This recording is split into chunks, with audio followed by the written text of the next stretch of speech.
저번에 이어서 할 텐데요. 26번부터 살펴보도록 하겠습니다. 26번에 보시면 재태기간이 30주로 태어난 조사나의 신체적 설명으로 옳은 것에 대해서 물어보고 있거든요. 여러분, 우리 아동간호학에서 조사나의 특징과 과수가의 특징은 시험 문제에 꽤 잘 나오는 파트 중에 하나인데요. 다시 한번 살펴보도록 할게요, 여러분. 우리 재태기간이 37주 미만으로 이렇게 태어난 아이를 갖다가 조사나라고 얘기를 하죠. 조사나라고 얘기를 하고, 다음에 이 재태기간이 42주 이후에 이렇게 태어난 아이를 과수가라고 얘기를 하죠. 과수가. 그래서 37주 미만으로 태어난 조사나의 특징과 42주 이후에 태어난 가수가의 특징의 이 차별적인 특징에 대해서 알고 계셔야 되는데, 일단 조사나의 특징부터 살펴보도록 하겠습니다. 너무 일찍 태어났기 때문에 몸도 굉장히 자그마하고 살도 거의 없을 거예요. 그렇기 때문에 얘네들은 신체에 비해서 신체가 굉장히 말랐기 때문에 이 신체에 비해서 머리가 굉장히 크죠. 머리가 크고요.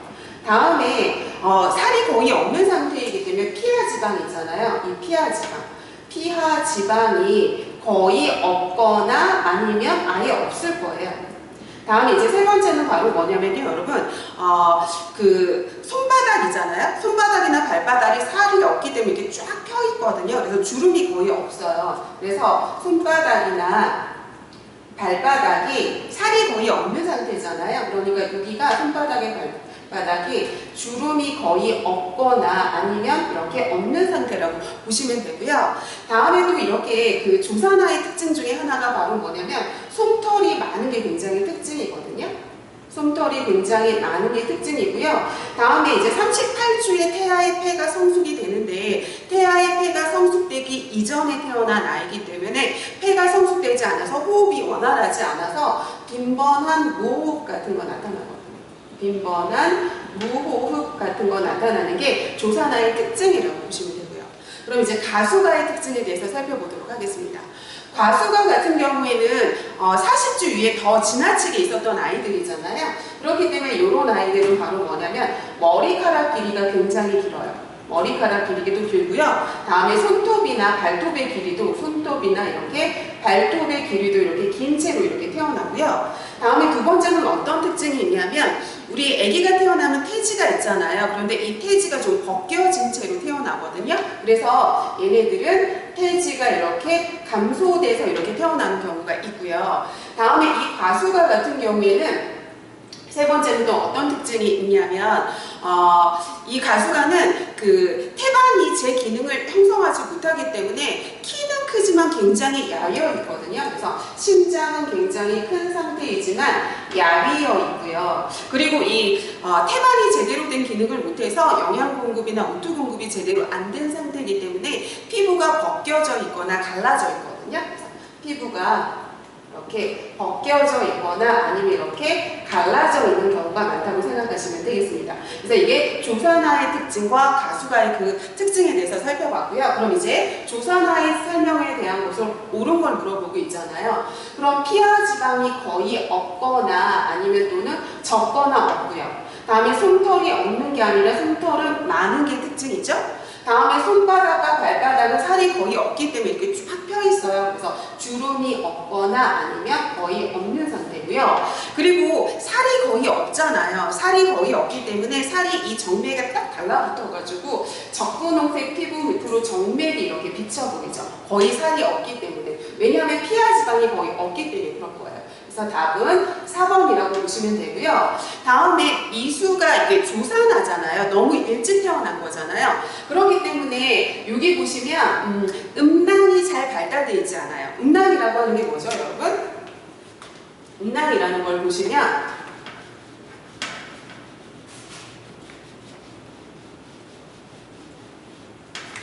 남자를 보면 이렇게 돼 있잖아요. 그죠? 이렇게. 그죠? 그럼 여기를 갖다가 우리 음경이라고 얘기를 하고요. 다음에 여기를 갖다가 음낭이라고 얘기를 하고, 이 음낭에는 여기 안에 뭐가 있냐면 고환이 있고요.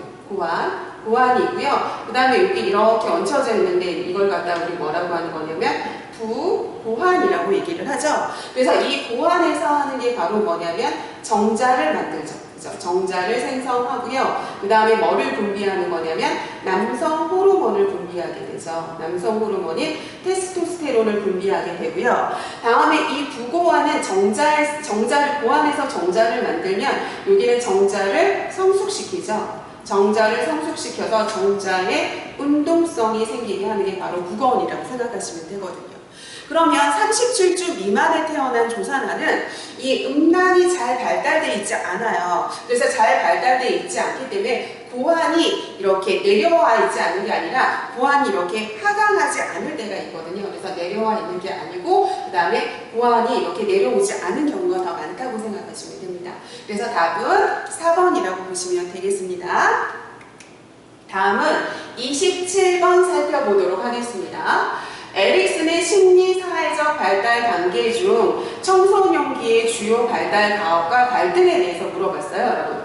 그러면 이 에릭슨에 대해서는 반드시 아동에서 꼭 살펴보고 가야 되는 거잖아요. 그래서 에릭슨을 하기 전에 우리 전반적인 그 단계부터 좀 나누고 갈 텐데요. 태어나면 우리 첫 번째는 영아기가 있죠. 영아기. 그래서 이 영아기는 뭐라고 하는 거냐면 태어나서 이렇게 12개월까지의 아이를 영아기라고 얘기를 하고요. 그 다음에 이제 뭐로 가는 거냐면 유아기로 가게 되잖아요. 그래서 이 유아기는 만 1 내지 3세의 아이를 유아기라고 얘기를 하죠. 다음에 이제 세 번째 뭐로 가는 거냐면 학교 가기 전인 학년 전기로 가게 되고요. 학년 전기는 만 4 내지 6세의 아이들을 얘기를 하는 거고요. 다음에 이제 뭐로 가는 거냐면 학년기로 가게 되죠. 그래서 학년기로 가게 돼가지고 이때를 갖다가 뭐라고 하는 거냐면 우리 초등학교 시기 있잖아요. 초등학교 시기 학생들을 학년기라고 얘기하고요. 다음에 이제 5번째는 뭐로 가는 거냐면 우리 청소년기로 가게 되죠. 청소년기. 그래서 청소년기는 이렇게 중학교 시기나 이렇게 고등학교의 그 청소년기 사춘기 시기를 얘기한다고 생각하시면 되고요. 다음에 이제 성인 초기로 가게 되죠. 성인 초기. 성인 초기는 20대에서 이렇게 30대에 이런 거를 성인 초기라고 하고요. 그 다음에 이제 뭐로 가는 거냐면 중년기로 가게 되는데 중년기는 40대에서 64세까지를 중년기라고 하고요. 마지막으로 이제 뭐가 있냐면 노년기가 있고요. 이 노년기는 65세 이상을 노년기라고 얘기를 하고 이렇게 크게 8단계로 이렇게 나누거든요. 이렇게 8단계로 나누고 그리고 이 에릭슨은 전생에 걸쳐서 이 발달 과업에 대해서 얘기를 했고요. 이 발달 과업이 성취되지 않았을 때 반대급부로 생기는 이 갈등에 대해서 얘기를 했거든요. 그래서 에릭슨은 어떻게 읽으시면 되냐면요. 일단 이렇게 읽으세요. 신, 자, 주, 근, 정, 진, 생, 자 하고 외우시는 거예요. 신자, 주군, 정친, 생자.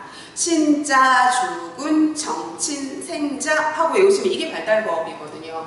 그래서 신, 자, 주, 근, 정, 친, 생, 자예요. 그럼 여러분 영아기 12개월까지 아이들의 영아기에서 일으켜야 될 발달과업은 바로 신뢰감이라고 생각하시면 되고요. 다음에 유아기에 이렇게 발달해야 될 그 발달과업을 우리 자율성이라고 생각하시면 되고요.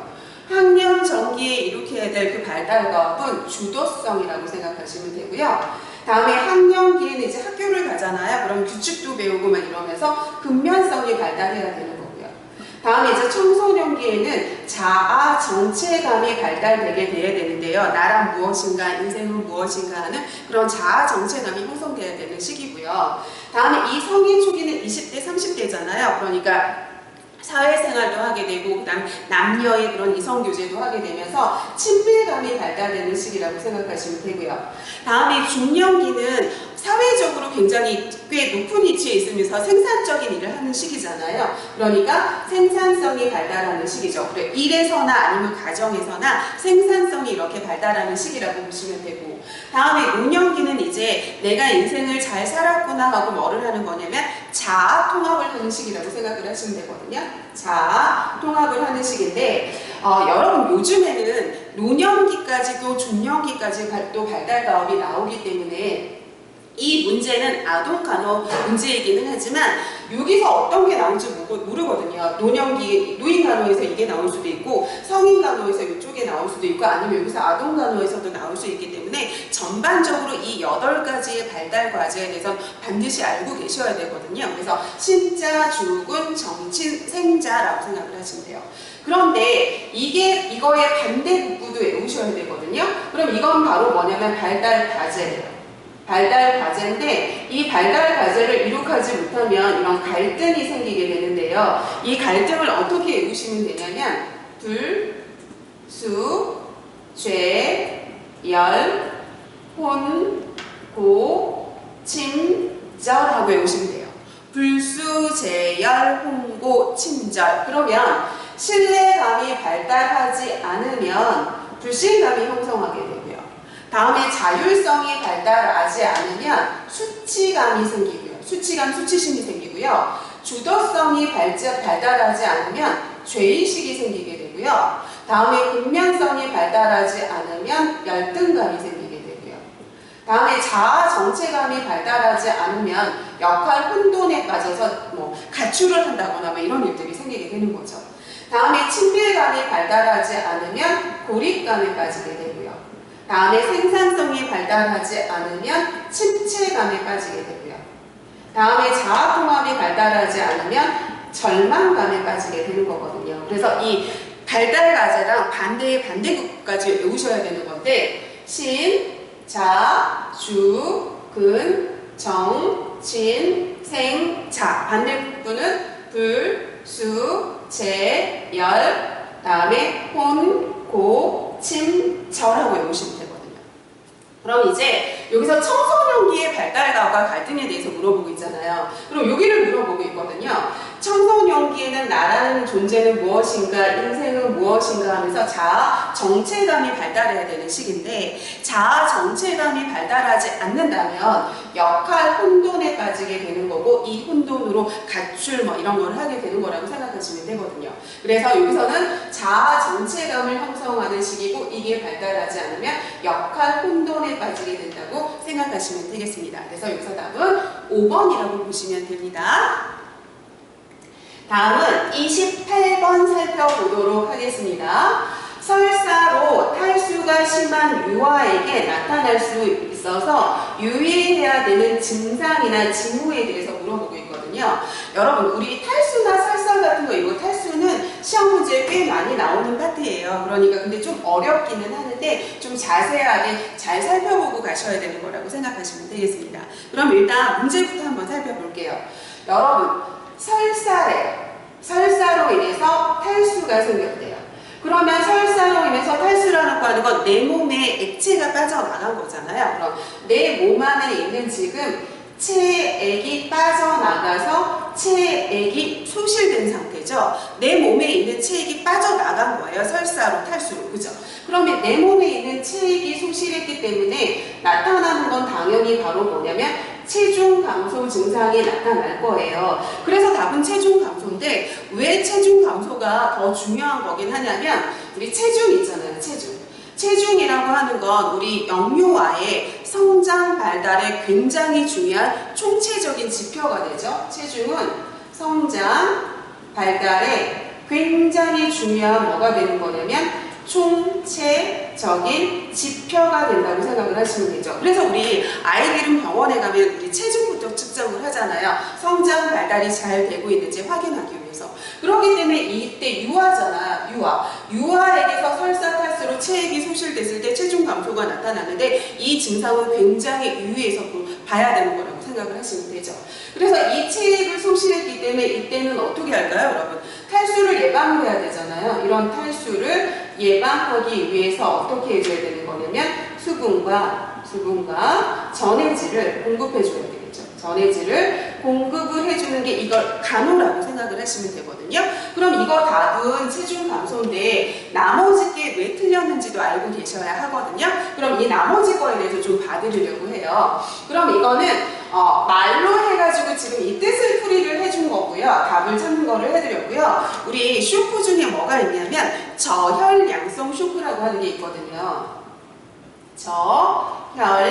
저혈량성 쇼크라고 하는 게 있어요. 그럼 얘는 혈액이 부족하다는 거죠. 그래서 혈액이 부족. 여러분 쇼크가 뭐죠?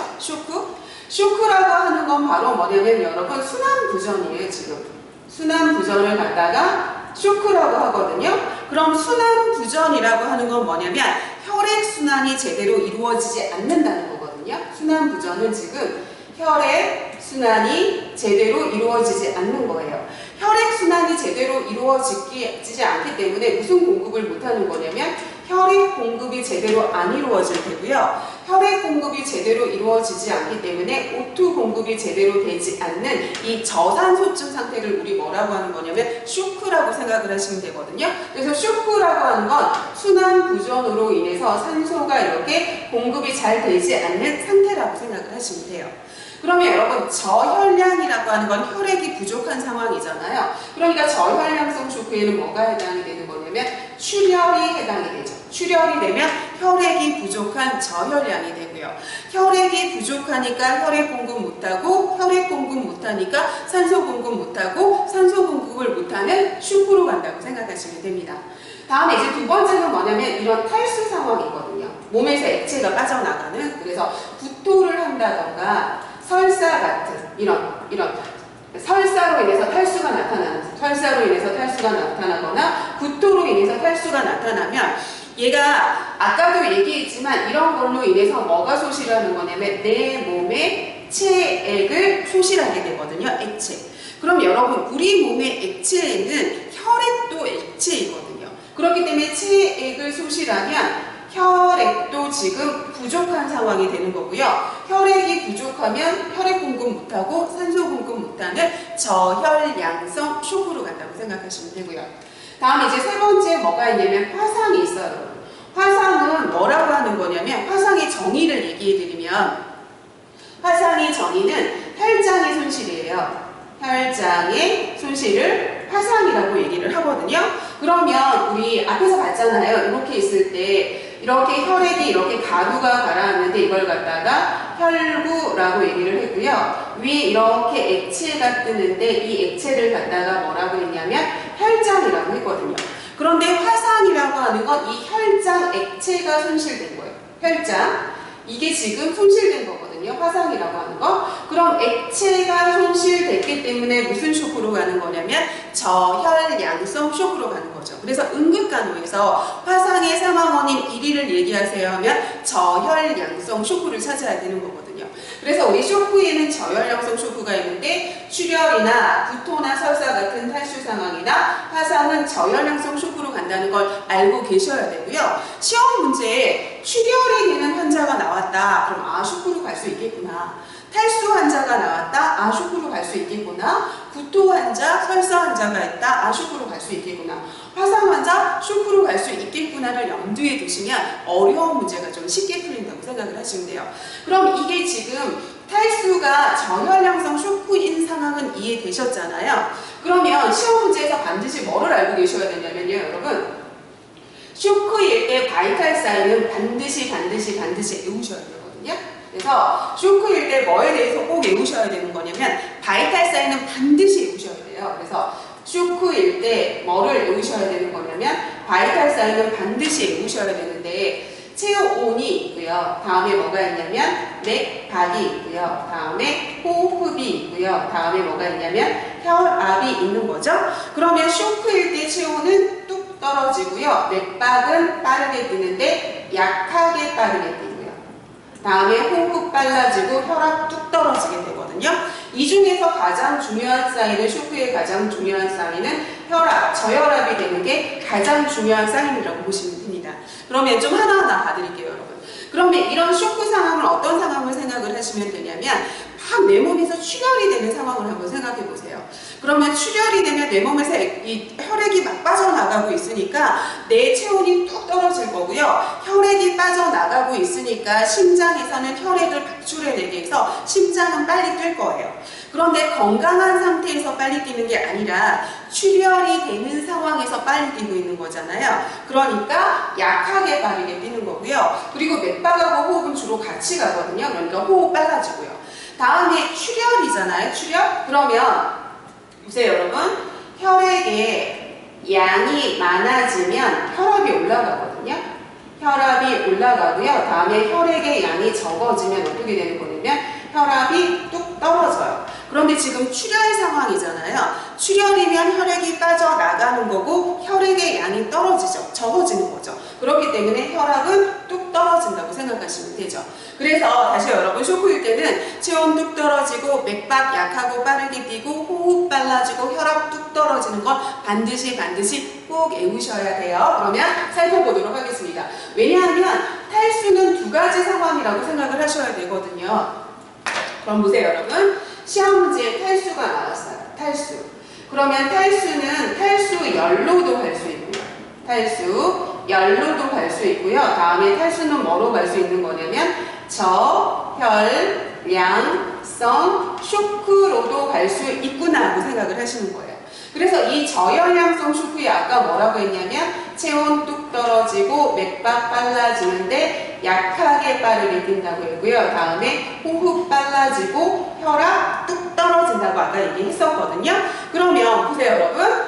여기서 보면 느린 호흡이잖아요. 그죠? 느린 호흡인데 뭐죠 여러분? 느린 호흡인데 지금 뭐냐면 지금 호흡 빨라지는 거잖아요. 그러니까 틀렸고. 다음에 내 몸에 액체가 빠져나가면 긴장도랑 탄력도는 감소할 거예요. 그죠? 다음에 느리고 강한 맥박이 아니라 빠르고 약한 맥박이죠. 그래서 얘는 빠르고 약한 맥박이니까 틀렸죠. 다음에 얘는 저체온도 될 수 있지만 뭐로 갈 수 있는 거냐면 탈수열로도 갈 수 있잖아요. 그렇기 때문에 얘는 뭐냐면 탈수열로도 갈 수 있기 때문에 1번 열이라고 생각하시고 가장 유의해야 되는 증상은 뭐냐면 체중 감소라고 생각하시면 되는데요. 여기서 좀 주의하실 게 있어요. 그러면 어려운 걸 제가 좀 얘기를 해드릴 거거든요. 보세요. 똑같은데 답이 틀릴 수 있어요. 그래서 탈수가 증상이 나오잖아요. 그래서 체온이 나오면 체온이 떨어질 수도 있고 올라갈 수 있다고 생각해서 체온 문제가 나오면 세모표를 하고 가셔야 돼요. 왜냐하면 탈수는 탈수열로 인해서 체온이 올라갈 수도 있는 거고 저혈량성 쇼크로 인해서 체온이 떨어질 수도 있다고 생각하시면 되거든요. 그럼 이 탈수의 증상으로 지금 맞는 것을 물어보고 있어요. 맞는 것을 물어보고 있어요. 그럼 지금 뭐냐면 체온이 만약에 뚝 떨어진다고 해보세요. 다음에 두 번째 맥박이 약하게 되고 다음에 세 번째 호흡이 느려지고 다음에 네 번째 혈압이 상승된다고 생각을 해보세요. 그러면 여기서 맥박 빨라져야 되는 거니까 틀렸죠. 다음에 호흡 빨라지니까 틀렸죠. 혈압 뚝 떨어져야 되니까 얘 뭐냐면 얘도 틀렸죠. 그죠? 그럼 맞는 답은 여기서 바로 뭐냐면 얘예요. 왜냐하면 여기서 체온이 떨어지는 건 뭐냐면 저혈량성 쇼크로 인해서 뭐가 되는 거냐면 체온이 뚝 떨어지는 거라서 얘가 답이거든요. 그러면 똑같은 문제를 내볼게요 여러분. 탈수의 증상으로 맞는 것을 해가지고 똑같은 문제를 냈어요. 그런데 1번에 보시면 체온이 뚝 떨어지는 거예요. 다음에 뭐냐면 맥박이 빨라진대요. 다음에 세 번째 호흡이 느려진대요. 네 번째 혈압이 이게 높아진대요. 그럼 보세요. 얘 뭐죠 여러분? 호흡 빨라져야 되는데 얘 틀렸죠. 다음에 혈압 뚝 떨어져야 되는데 얘 틀렸죠. 다음에 보세요 여러분. 맥박이 빨라지는 건 정확하게 맞죠.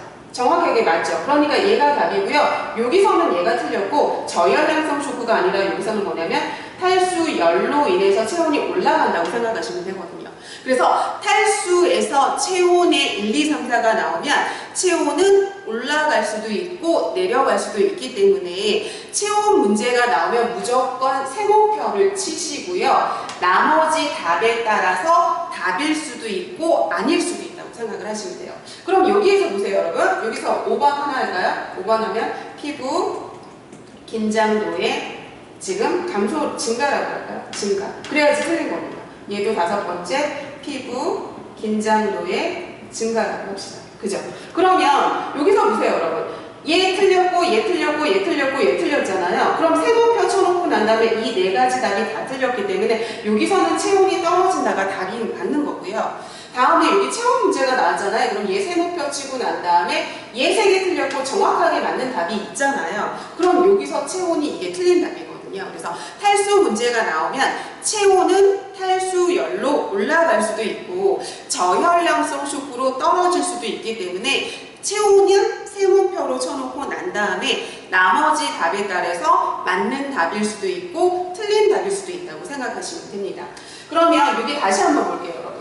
그러면 설사는 지금 체액이 소실했으니까 체중 감소라는 정확한 답이 있잖아요. 그죠? 여기서는 설사 탈수로 인해서 지금 뭐가 소실을 하는 거냐면 체액이 소실했잖아요. 그렇기 때문에 내 몸에 액체가 빠져나갔으니까 체중 감소라는 정확한 답이 있기 때문에 여기서 바로 뭐냐면 저체온이 틀린 답이고요.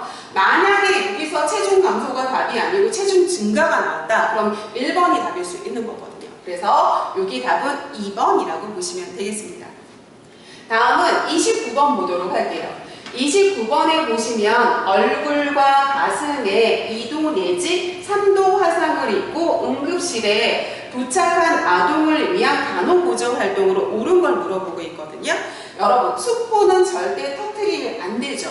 왜냐하면 수포는 방어막을 형성하고 있는 거거든요. 수포를 터뜨리는 순간 밖에 있는 병원체가 그 안으로 침입해가지고 감염이 되잖아요. 그렇기 때문에 이 수포 자체가 뭐를 형성하고 있는 거냐면 방어막의 역할을 하고 있는 거예요. 그런데 얘를 터뜨리면 어떻게 하는 거냐면 감염이 되죠. 그렇기 때문에 병원체가 들어와서 그래서 얘가 감염을 방지하기 위해서 수포는 절대 터뜨리면 안 되죠. 다음에 화상 부위를 담요로 덮어준다고 하는데 여러분 화상 환자한테 적용하는 게 바로 뭐냐면 크레들 침상 제공하죠. 크레들 침상을 제공을 하잖아요. 그죠? 제공을 하죠. 크레들이 뭐죠, 여러분? 이렇게 화상 환자가 이렇게 병상에 이렇게 누워있어요. 병상에 누워있을 때 이렇게 된 게 이렇게 크레들이죠. 이렇게 된 게 바로 뭐냐면 크레들이에요. 그럼 이 크레들 위에다가 어떻게 하는 거냐면 이불을 이렇게 덮어주는 거죠. 그래서 얘가 어떻게 해주는 거냐면 침구가 직접 피부에 닿지 않게끔 하면서 보온을 제공해 주는 거거든요. 그래서 이 크레들이라고 하는 건 침구가 어디에 닿지 않게 하는 거냐면 피부에 닿지 않게끔 하면서 뭐를 제공해 주는 거냐면 보온을 제공하는 걸 크레들이라고 하고, 그래서 화상 환자는 어떤 침상을 제공해 줘야 되는 거냐면 크레들 침상을 제공해 주는 거죠. 그러니까 화상 부위를 담요로 덮어주는 게 아니라 크레들을 적용을 해서 지금 담요를 덮어줘야 하겠죠. 다음에 화상 부위에는 연고 바르는 거 아니고 오일 발라주는 거 아니고 뭐 바세린이나 치약 같은 거 발라주는 거 아니거든요. 바세린이나 뭐 치약이나 이런 거 발라주면 안 되거든요. 왜냐하면 여러분 화상을 입었을 때는 찬물에 담가서 화기를 빼줘야 되거든요. 그런데 이런 연고나 오일이나 바세린이나 이런 치약은 막을 형성해요. 이렇게 발라주면 막을 형성하면 여기 있는 화기가 빠지지 않고요. 화기를 머금게 하거든요. 그러면 화상이 더 깊이 있게 진행이 되기 때문에 얘가 막을 형성하는 이런 거는 발라주지 않는다고 생각하시면 되겠습니다. 다음에 호흡곤란의 징후가 보이면 즉시 보고한다. 이거 맞거든요, 여러분. 왜 그러는 거냐면 여기서 지금 얼굴에 지금 화상을 입었대요. 얼굴. 그럼 얼굴에 화상을 입으면 이 화상의 연기나 그런 것들이 이 구강으로 들어가서 얼굴 화상은 바로 어떤 거를 하셔야 되는 거냐면 기도 화상의 우려가 있어요. 기도 화상의 우려가 있는 거죠.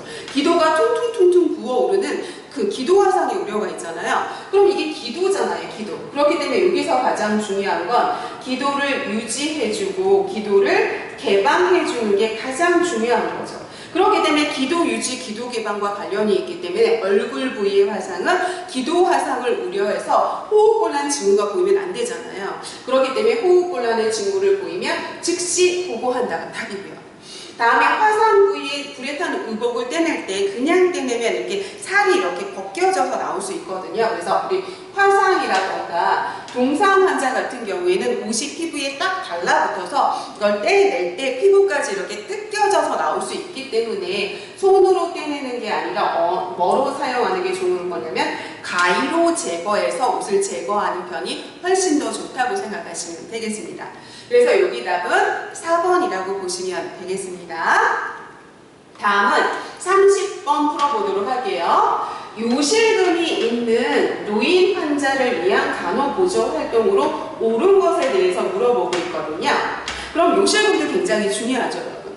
그럼 요실금이라고 하는 게 바로 뭐냐면 자신의 의지와 상관없이 소변이 배출되는 걸 요실금이라고 하죠. 요실금. 자신의 의지랑 상관없이 소변이 배출되는 게 요실금인데 이 요실금 간호가 시험 문제 굉장히 잘 나오잖아요.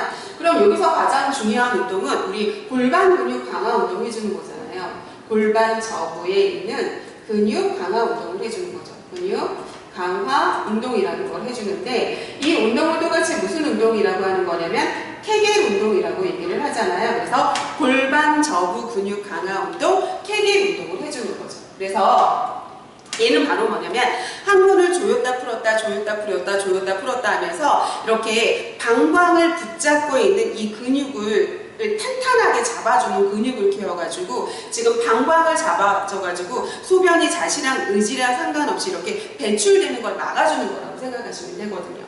다음에 이제 두 번째로 해주는 게 바로 뭐냐면 규칙적인 배뇨 훈련을 해주는 거예요.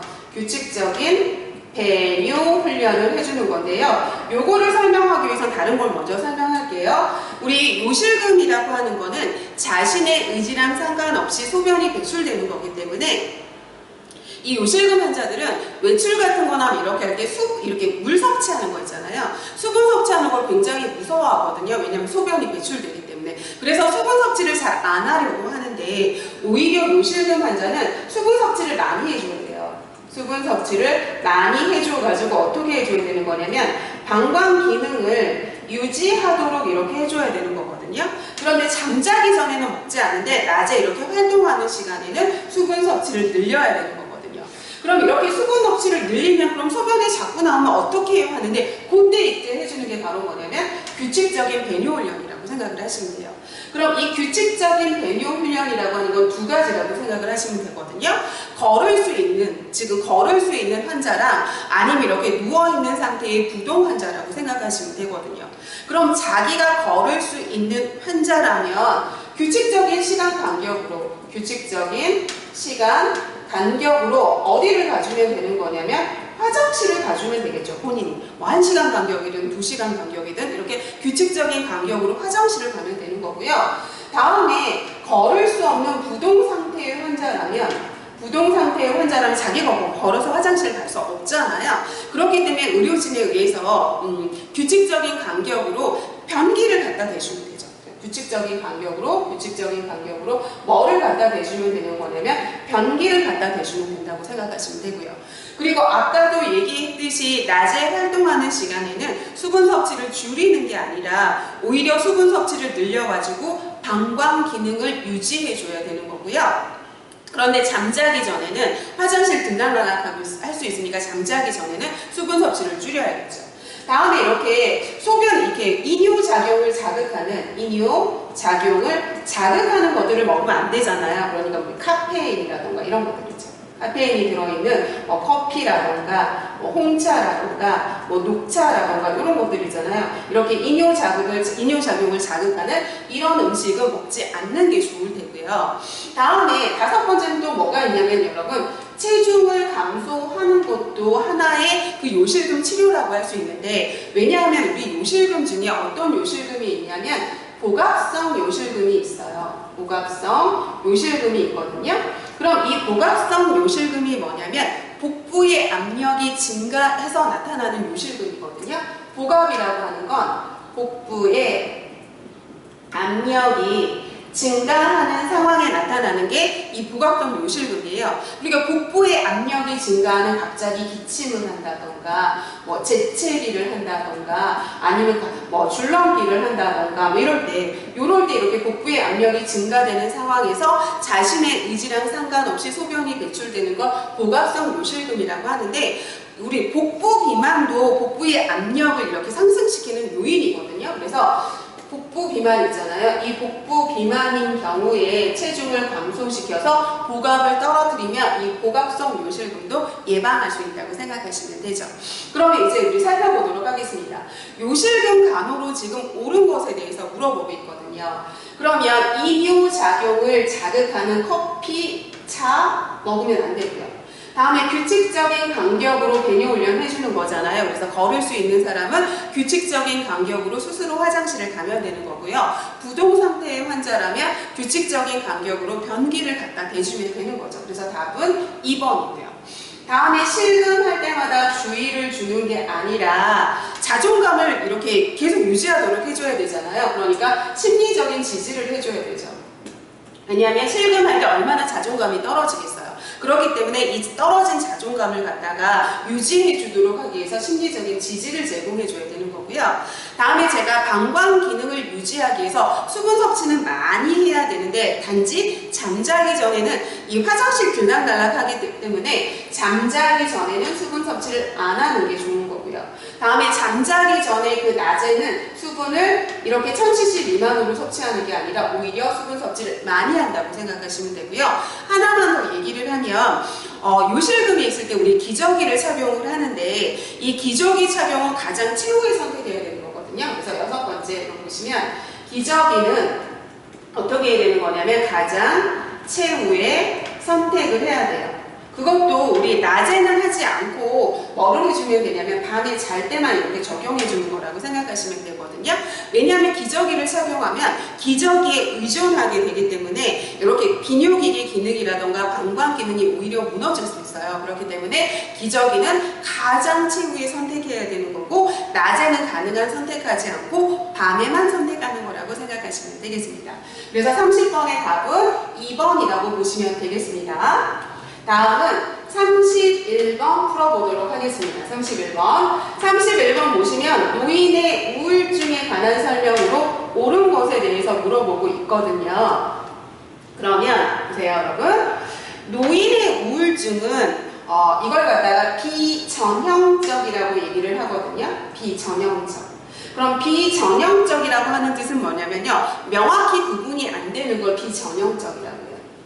명확히 구분이 되지 않는 걸 비전형적이라고 하는데 나이가 들면 어떻게 되냐면요 여러분 이게 노화로 인한 과정인지 아니면 이게 질병으로 인한 그런 과정인지 이걸 갖다가 정확하게 명확하게 구분할 수 없는 비전형적인 질환이거든요. 그러니까 노인의 우울증도 노화로 나타나는 그런 우울증인지 아니면 이게 정말 심리적으로 정신적으로 우울증이 나타난 거지 이게 명확하게 구분이 안 되는 비전형적인 거라고 생각을 하시면 되는 거죠.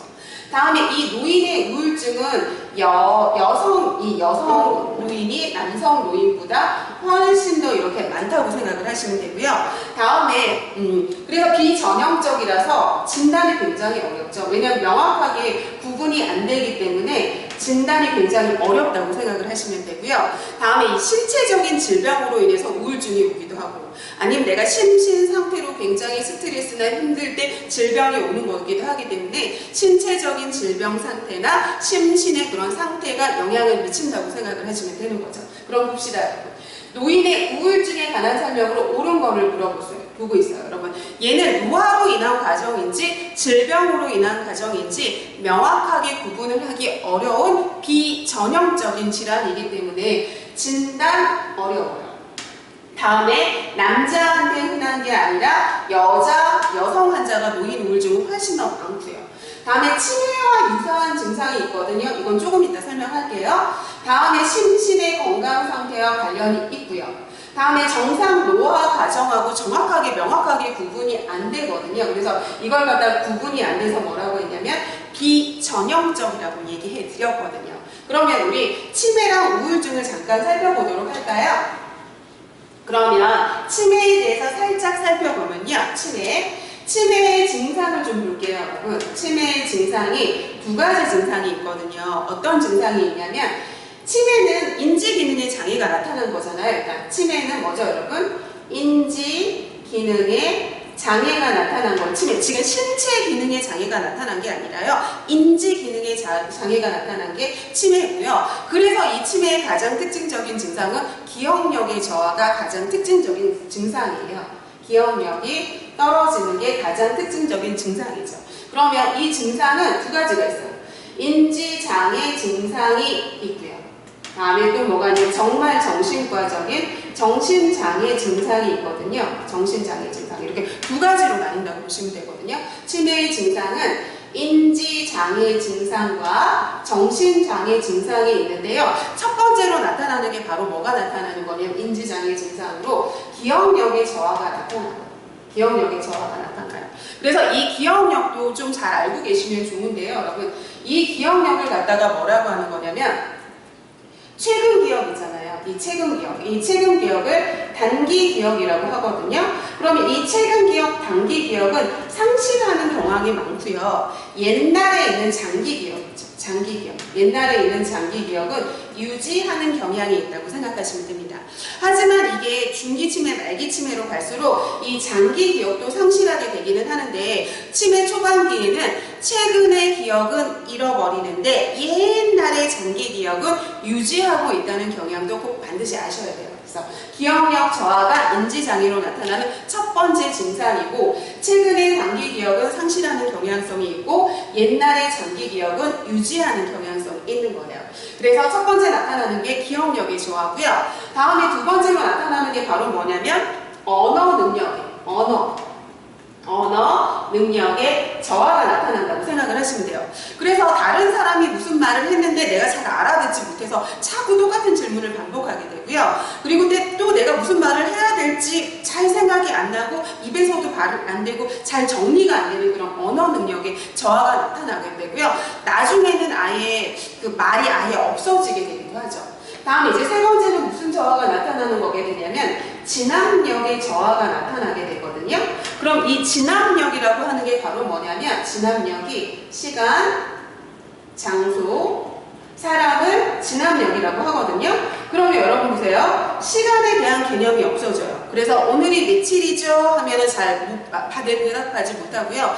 뭐 지금이 몇 년도예요? 무슨 요일이요? 하면은 잘 대답하지 못해서 시간 개념에 대한 거 없어지고요. 다음에 장소에 대한 개념이 없어지기 때문에 내가 잘 가던 길이었는데 그 길에서 길을 잃어버리고 그리고 나중에는 이제 집에서 안방인지 화장실인지조차도 구분하지 못하게 되고요. 다음에 사람에 대해서 나중에 알아보지 못하게 돼서 딸이나 아들한테 뭐 안녕하세요 하면서 처음 보는 사람처럼 이렇게 인사하게 되는 거죠. 그래서 진압력의 저하가 나타나고 그리고 이제 뭐가 나타나는 거냐면 실행 능력의 저하가 나타나게 되거든요. 그래서 실행 능력의 저하가 나타나서 따라하는 걸 하지 못하게 되죠. 그래서 우리 속옷을 갈아입으려고 팬티를 주면 그 팬티를 갖다가 머리에 쓰고 그리고 똑같은 행동도 따라하지 못하는 이런 실행 능력의 저하가 나타나서 그래서 치매의 증상에서 인지장애 증상으로 나타나는 것 기억력의 저하, 언어 능력의 저하, 진압력의 저하, 실행 능력의 저하가 나타나고요. 다음에 이제 정신장애 증상으로 나타나는 게 있는데요. 이건 정말 뭐라고 생각을 하시면 되는 거냐면 정신과정 증상이 나타난다고 생각을 하시면 돼요. 그래서 첫 번째 나타나는 게 바로 뭐냐면 우울증이 나타나게 돼요. 우울증이 나타나게 되고요. 다음에 이게 바로 뭐냐면 불안하고요. 초조하게 되고요. 다음에 치매 초기에는 뭐가 나타나게 되는 거냐면 공격성 같은 거 나타나게 되고요. 불안하고 초조하기 때문에 우리 석양증후군 같은 거 나타나는 거죠. 석양증후군. 그래서 왜 날이 어둑어둑해질 때 굉장히 불안해하고 초조하고 이런 증상이 나타나게 되는 거죠. 다음에 이제 정신과적으로 정말 뭐가 나타나는 거냐면 정신증이 나타나게 되거든요. 그래서 우리 망상, 비현실적인 믿음이 망상 나타나고 아무도 없는데 누가 보이고 다음에 누가 어떤 소리가 들리고 그래서 할머니 혼자 방에 들어가 있는데 누구랑 자꾸 아무도 없는데 거기서 누가 보이니까 그리고 누가 무슨 소리가 들리니까 누구랑 막 얘기하고 계시는 거죠. 그래서 이런 정신증 증상 나타나고요. 다음에 뭐가 나타나는 거냐면 수면장애 같은 거 나타나거든요. 그래서 정신장애 증상으로 우울증, 불안, 초조, 공격성, 정신증, 수면장애 증상 같은 거 나타나거든요.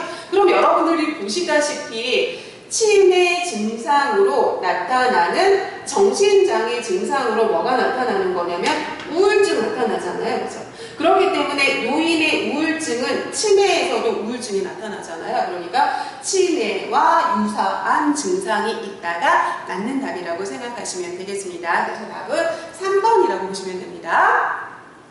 다음은 32번 살펴보도록 하겠습니다. 노인의 낙상을 예방하기 위한 간호보조 활동으로 옳은 것에 대해서 물어보고 있거든요. 그러면 낙상 예방을 하기 위한 거예요. 그럼 여러분 실내 조명을 어둡게 하면 어두워서 오히려 낙상의 우려가 높죠. 그렇기 때문에 야간에 밤에도 우리 밤이잖아요. 이 밤 야간에도 뭐는 켜둬야 되는 거냐면 간접 조명은 켜둬야 되는 거잖아요. 그죠? 너무 밝게 해서는 안 되지만 밤에 야간에는 간접 조명을 켜놔서 낙상을 방지해야 되겠죠.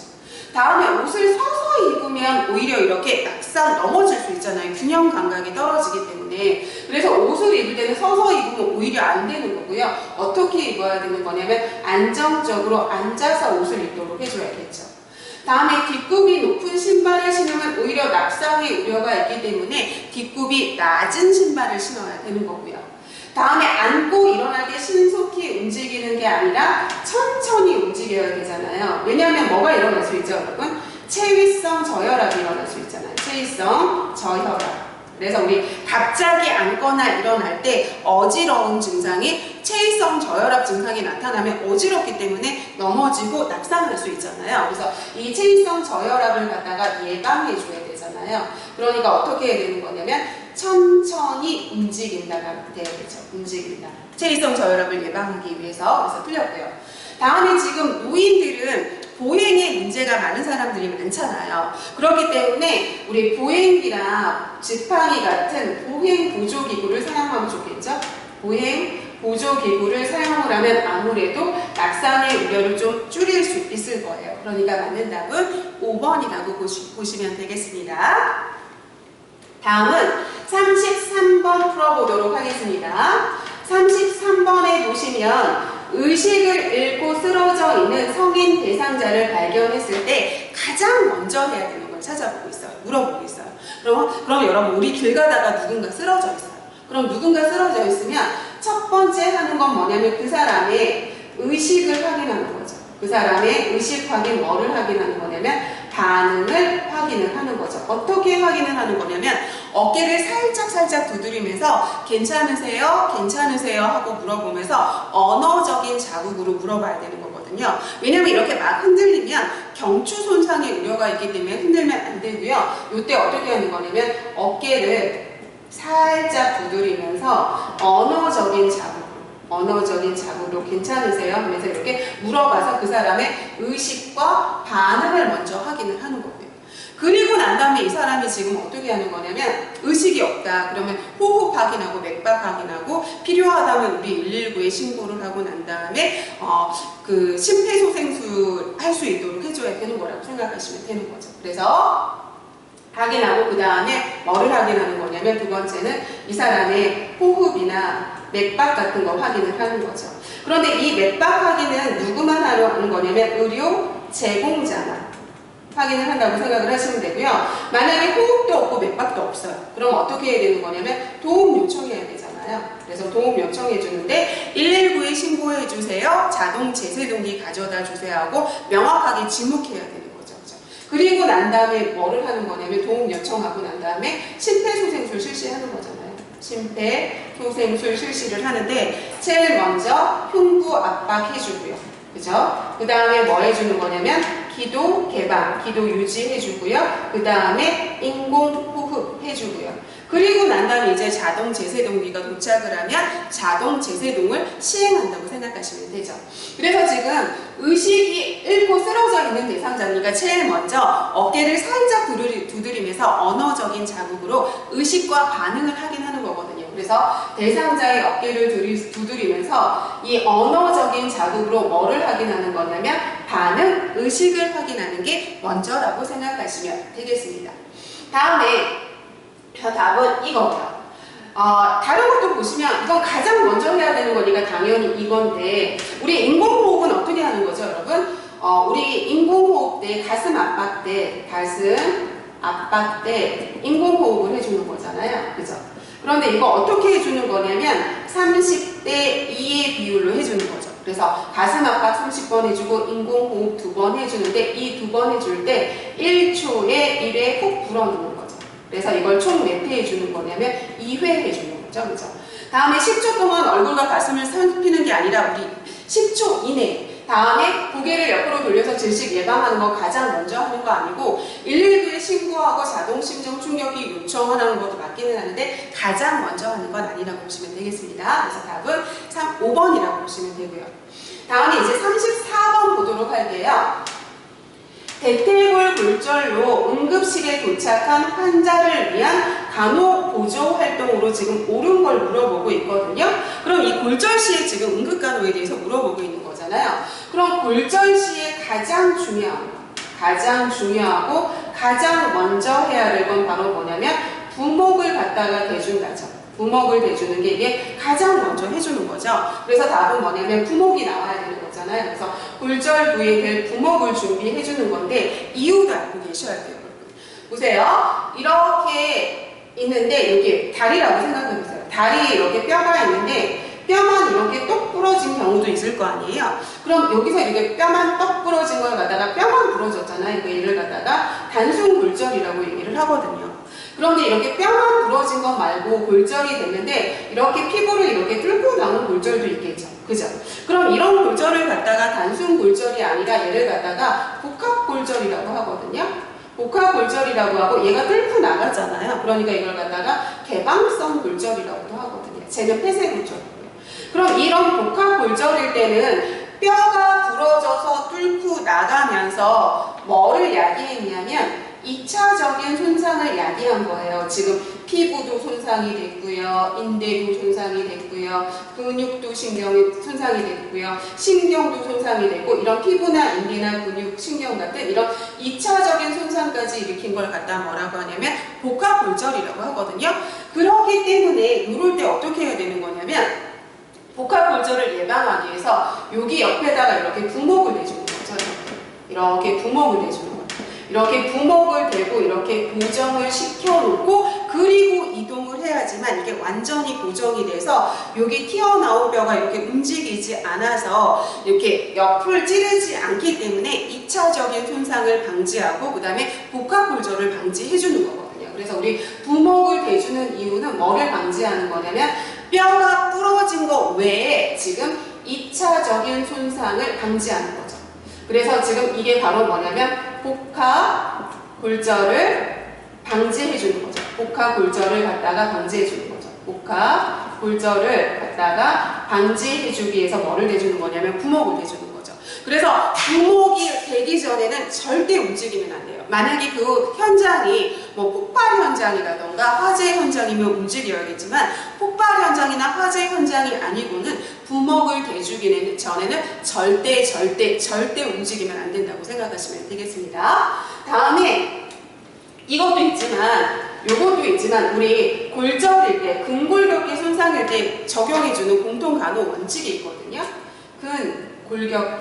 근골격계 손상 환자 있잖아요. 이런 손상 환자의 공통 간호 원칙이 있어요. 공통 원칙이 있거든요. 공통 간호가 있는데 이 근골격계 손상 환자라고 하는 건 지금 얘기했듯이 뭐 골절이 됐다던가 아니면 이렇게 뼈가 빠져나오는 탈구가 됐다던가 아니면 우리 인대가 늘어나거나 찢어지는 이 염자가 됐다던가 이런 근골격계 손상일 때 공통적으로 적용하는 게 있는데 그게 첫 번째는 바로 뭐냐면 휴식을 취해주는 거예요. 휴식. 그래서 휴식 취해주고 얘가 바로 뭐냐면 절대 움직이지 말라는 거거든요. 다음에 두 번째는 바로 뭐냐면 냉 적용해주는 거예요. 냉 적용. 냉 적용해가지고 지금 부종 가라앉히고 통증 가라앉히라고 하는 거고요. 다음 이제 세 번째 바로 뭐냐면 고정해주라는 건데 지금 부목 같은 걸로 고정해주라는 거고요. 다음에 네 번째는 바로 뭐냐면 이 부위를 심장보다 높여주라는 거예요.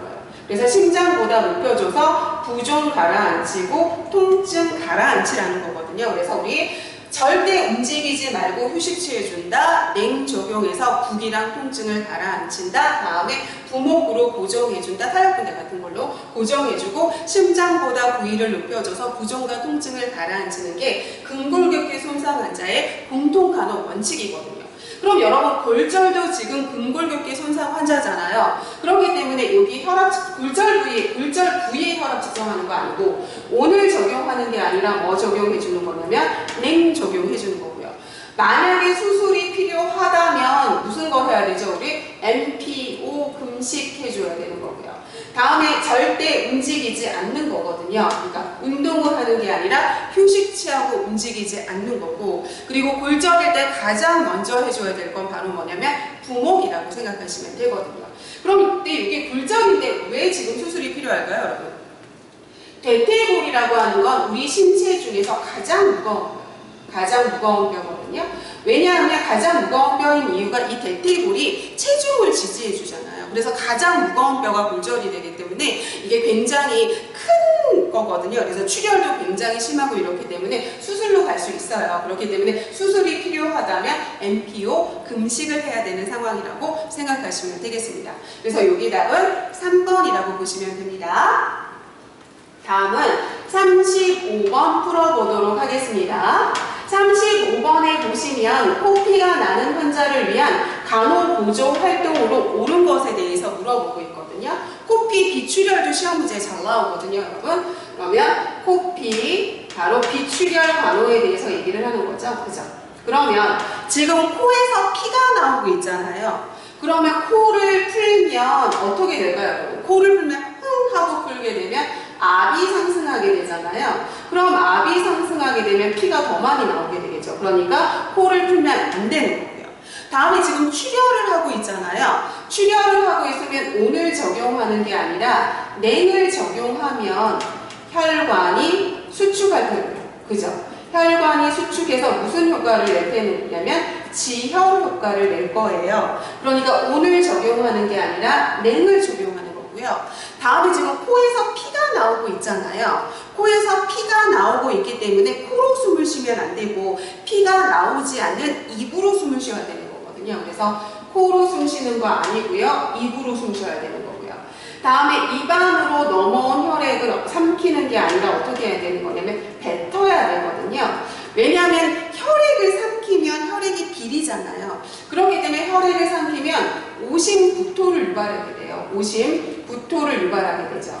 그럼 오심구토를 유발하게 되면 구토하게 되면 압이 상승하게 되고 압이 상승하게 되면 코피가 더 많이 나잖아요. 그러니까 아니고요. 다음에 코피를 나면 이렇게 고개를 젖히는 게 아니라 고개를 숙여줘야 되는 거죠. 그래서 고개를 앞으로 숙인 채 앉아줘야 되는데 왜 그러는 거냐면 코피 날 때 이렇게 젖히면 혈액이 지금 기도로 들어가잖아요. 그렇기 때문에 머리를 앞으로 숙여가지고 혈액이 기도로 들어가는 기도 흡인을 예방해줘야 되는 거죠. 기도가 어디죠, 여러분? 기도가 어디냐면 이렇게 있을 때 이게 바로 뭐냐면 인두잖아요. 그죠? 다음에 이게 구강으로 이렇게 연결이 되어 있고요. 그죠? 다음에 얘가 또 비강으로 이렇게 연결되는 거죠. 그래서 비강하고도 연결되고 구강으로도 연결되어 있어요. 그래서 이걸 갖다가 우리 인두라고 하고 이걸 갖다가 기도라고 얘기를 하고 이쪽으로 가면 이걸 갖다가 후두라고 얘기를 하잖아요. 그죠? 그럼 이 피를 갖다가 고개를 뒤로 젖히면 이 피가 지금 이쪽으로 들어가게 되잖아요. 그죠? 그렇기 때문에 얘가 기도로 들어가는 기도 흡인을 예방하기 위해서 고개를 뒤로 젖혀주는 게 아니라 기도 흡인을 이렇게 예방해주기 위해서 고개를 앞으로 숙이고 그 다음에 앉아준다고 생각하시면 되는 거죠. 그래서 맞는 답은 몇 번이냐면 5번이라고 고르시면 되겠습니다. 다음은 36번 풀어보도록 하겠습니다. 36번에 보시면 질병의 3차 예방에 대한 보건교육 내용에 대해서 물어보고 있거든요. 우리 1차 예방, 2차 예방, 3차 예방은 너무너무 중요하잖아요. 그래서 봅시다, 여러분. 우리 질병 예방에는 1차 예방이 있고요. 다음에 2차 예방이 있고요. 다음에 3차 예방이 있는 거죠. 그러면 우리 질병 예방에서 1차 예방을 뭐라고 하는 거냐면 질병을 예방하고, 그죠? 다음에 건강을 유지해 주고요. 그 다음에 지금 더 건강하게 하는 건강을 증진해 주는 거고요. 다음에 2차 예방이라고 하는 건 바로 뭐냐면 조기 발견해서 조기 치료하자는 걸 갖다가 2차 예방이라고 하는 거고요. 다음에 3차 예방이라고 하는 건 바로 뭐냐면 재활의 개념이에요. 재활의 개념이거든요. 그래서 얘가 재활의 개념이라서 이렇게 합병증을 예방한다던가 합병증을 이렇게 예방한다던가 다음에 이 합병증 예방하기 위해서 막 물리치료 같은 거 해준다던가 아니면 이렇게 합병증 예방하고 물리치료하고 재활시켜가지고 어떻게 하는 거냐면 사회에 복귀시키려고 하는 거 있잖아요. 사회에 복귀시키려고 하는 걸 갖다가 우리 3차 예방이라고 하는 거죠. 그런데 여기서는 여러분 3차 예방에 대해서 물어보고 있어요. 그럼 영유아가 예방접종을 하는 건 질병을 예방하기 위한 1차 예방이고요. 다음에 학령기에 구강관리를 하는 것도 충치 같은 거 예방하기 위한 1차 예방이고요. 그런데 여기 재활이잖아요. 재활은 제가 뭐라고 했냐면 3차 예방에 해당된다고 했죠. 그러니까 얘는 3차 예방이니까 답 3번이고요. 다음에 성병을 예방하기 위한 콘돔을 사용하니까 얘 역시 1차 예방이죠.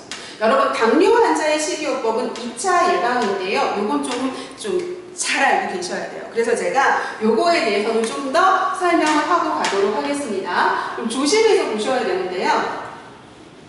식이요법이 나오면 세모표하고 가야 되거든요. 여러분 식이요법이 시험 문제 나왔어요. 그럼 얘는 세모표. 아까 탈수일 때 체온이 나오면 세모표라고 그랬잖아요. 그래서 나머지 답에 따라서 맞는 답일 수도 있고 아닌 답일 수도 있듯이 얘도 세모표하고 가야 돼서 나머지 답에 따라서 맞는 답일 수도 있고 아닌 답일 수도 있는 거거든요. 왜냐하면 이 식이요법이 정상인 사람이 식이요법을 했어요. 그럼 이 정상인 사람이 식이요법을 하는 건 질병을 예방하기 위한 1차 예방이거든요. 하지만 정상이 아니라 이런 당뇨병 환자처럼 환자가 식이요법을 하는 건 치료를 하기 위한 2차가 되는 거거든요. 그러니까 식이요법은 1차 예방도 될 수 있고 2차 예방도 될 수 있기 때문에 좀 다른 문항에 따라서 아니면 이 앞에 나온 문구에 따라서 좀 달라지는 거라고 생각하시면 되겠습니다. 그런데 여기는 환자가 식이요법을 한다고 하잖아요. 그렇기 때문에 얘는 1차 예방이 아니라 2차 예방을 얘기하는 거죠. 그리고 여기 질문에서는 3차 예방에 대해서 묻고 있으니까 재활에 해당되는 3번이라고 물으시면 되겠습니다. 다음은 37번 풀어보도록 하겠습니다. 37번에 보시면 보건교육 내용 선정 시 고려해야 될 요소에 대해서 물어보고 있거든요. 그럼 여러분 일단 이걸 볼게요. 우리 교육이잖아요. 교육을 할 때는 교육에 4요소가 있거든요. 교육에는 4가지 요소가 필요해요. 일단 뭐가 필요하냐면 여러분 같은 학습자가 있어야 되죠. 다음에 두 번째 저 같은 누가 있어야 되는 거냐면 교육자가 있어야 되고요. 이 학습자의 똑같은 말을 피교육자라고 합니다. 피교육자라고 하고 다음에 세 번째 저희는 지금 간호조무사에 관한 거를 공부하고 있잖아요. 그러니까 우리가 공부하는 이 교육 내용이 있어야 돼요. 다음에 네 번째는 교육 환경이 있어야 되는 거죠. 그죠? 교실이 있어야 되고, 책상이 있어야 되고, 뭐, 그런 것들. 다음에 이런 환경이 있어야 되거든요. 그래서 우리 교육의 4요소에는 학습자, 교육자, 교육 내용, 교육 환경이 있는데요. 그 중에서 이 학습자 있잖아요. 이 학습자에 해당되는 이 학습자에게 가장 중요한 걸 얘기하세요. 그럼 뭐냐면 흥미거든요. 흥미. 그래서 이 학습자가 흥미가 생겨야지만 그 수업을 듣게 되기 때문에 수업을 듣고자 하는 이 학습 의욕이 생기게 되고 주의 집중을 해서 수업을 듣고자 하는 마음이 생기잖아요. 그렇기 때문에 가장 중요한 거 흥미라고 생각하시면 되겠습니다. 그래서 보건교육을 선정할 때 가장 우선적으로 고려해야 될 거는 이 피교육자의 흥미가 중요하거든요. 그래서 피교육자 학습자와 자의 이 흥미와 관심이 학습자 요인에서 가장 중요한 요소라고 보시면 되겠습니다. 그래서 여기 답은 5번이라고 고르시면 됩니다. 다음은 38번 풀어보도록 하겠습니다. 보건교육 과정에서 실질적인 교육 내용이 이루어지는 단계에 대해서 물어보고 있거든요.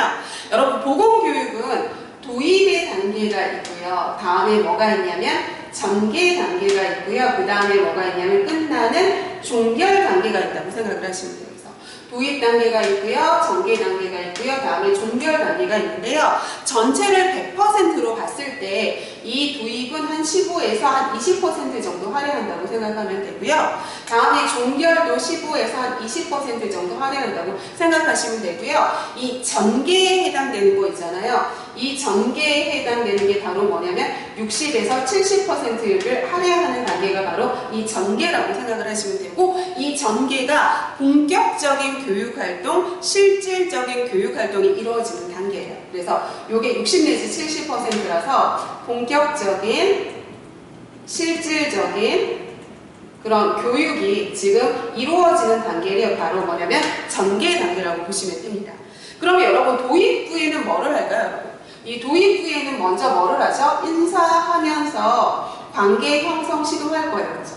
관계 형성 시도를 할 거고요. 다음에 뭐를 주는 거냐면 자극을 줘서 오늘은 뭘 배울 거예요 하면서 어떤 자극을 주면서 어떻게 하는 거냐면 흥미를 유발을 하죠. 흥미를 유발을 하고 이 흥미 유발을 통해서 이 사람이 지금 학생들이 주의 집중하게 하고, 이 주의 집중하게 하면서 뭐냐면 이 학습 욕구 있잖아요. 이 학습 욕구가 지금 공부하고자 하는 이 학습 욕구를 갖다가 이렇게 일어나게끔 하는 단계가 바로 뭐냐면 도입의 단계라고 생각하시면 되고요. 다음에 이렇게 본격적인 교육활동이 일어나고 난 다음에 마지막 종결 단계에서 요약해주고 정리해주고 뭐 모르는 거 질문 같은 거 받고 아니면 이렇게 평가 같은 것도 할 수 있는 단계가 바로 종결의 단계라고 보시면 되겠습니다. 그럼 여기서 지금 실질적인 교육활동이 일어나는 단계에 대해서 물어보고 있잖아요. 그럼 전체에서 60%, 70%를 차지하는 본격적인 교육활동, 실질적인 교육활동이 일어나는 건 바로 전개 단계라고 생각하시면 되죠. 그래서 여기서 답은 2번이라고 부르시면 되겠습니다. 다음은 39번 살펴보도록 하겠습니다. 후천성 면역 결핍 증후군이 감염이 의심돼서 보건소를 방문한 대상자에게 지금 적합한 보건교육 방법에 대해서 물어보고 있거든요. 그럼 여러분, 후천성 면역 결핍 증후군이 바로 뭐냐면 에이즈 환자를 얘기를 하는 거잖아요. 그럼 이 에이즈 환자는 뭐죠, 여러분? 비밀을 요하는 환자죠.